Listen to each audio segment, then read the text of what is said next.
এ মাসের শুরুতেই প্রখর গরমে বিয়ে সেরে ফেলেছেন দুই বাংলার ক্রাশ আদ্রিত রায়, যার প্রেম থেকে বিয়ে। আর এখন হানিমুন নিয়ে একের পর এক চর্চা যেন থামছে না কোনোভাবেই। এরই মধ্যে সামাজিক মাধ্যমে হঠাৎই ভাইরাল দেব ও আদ্রিত রায়ের একটি ভিডিও, যা সোশ্যাল মিডিয়ায় একটি পাপারাজি অ্যাকাউন্ট থেকে শেয়ার করা হয়েছে। দেখা যাচ্ছে দেবের সিনেমার গান ধরেছেন মিঠাইয়ের উচ্ছেবাবু। কিছুক্ষণ পর দেব নিজেও মেলালেন গলা।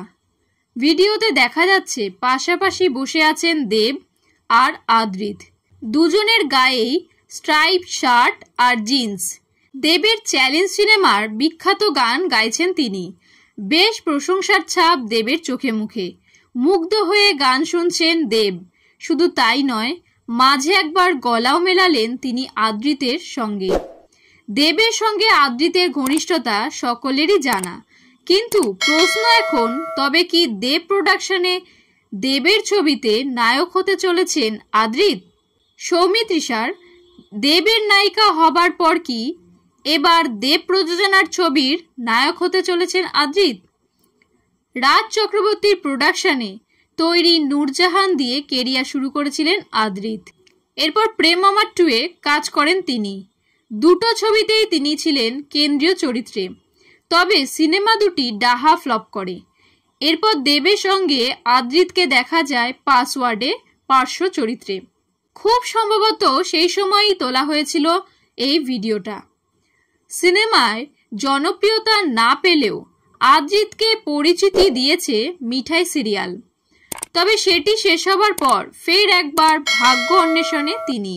এসবিএফ এর প্রযোজনায় কাজ করে ফেলেছেন কমার্শিয়াল ছবি পাগল প্রেমীতে, যা চলতি বছরেই মুক্তির কথা রয়েছে।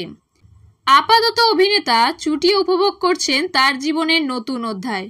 মিঠাইয়ের সেটেই প্রেম শুরু হয়েছিল কৌশাম্বী চক্রবর্তীর সঙ্গে আদ্রিত রায়ের। তারপর চলতি বছরের 9ই মে দুজনে বসেন বিয়ের পিঁড়িতে। খবর, আপাতত হানিমুনে রয়েছে কর্তাগিন্নি। এদিকে দেবের শেষ রিলিজ ছিল প্রধান, যা ছিল সুপার ডুপার হিট। 2023 সালের ক্রিসমাসে মুক্তি পায় সেই সিনেমা। তারপর থেকে খাদান আর টেক্কা দুটি ছবির কাজ শেষ করে ফেলেছেন তিনি। এর মধ্যে টেক্কা মুক্তি পাচ্ছে পুজোতে। দেবের হোম প্রোডাকশনের তৈরি খাদানের মুক্তি কবে তা অবশ্য জানা যায়নি এখনো। শোনা যাচ্ছে ভোট মিটলেই দেব শুরু করবেন রঘু ডাকাতের কাজ।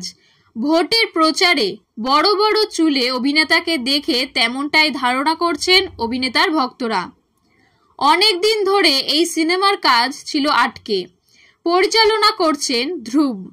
এসবিএফ এর সঙ্গে যৌথভাবে এই ছবির প্রযোজনা করছেন দেব স্বয়ং। তবে প্রশ্ন থেকেই যাচ্ছে, দেবের রঘু ডাকাত ছবিতে কি দেখা যাবে আদ্রিতকে?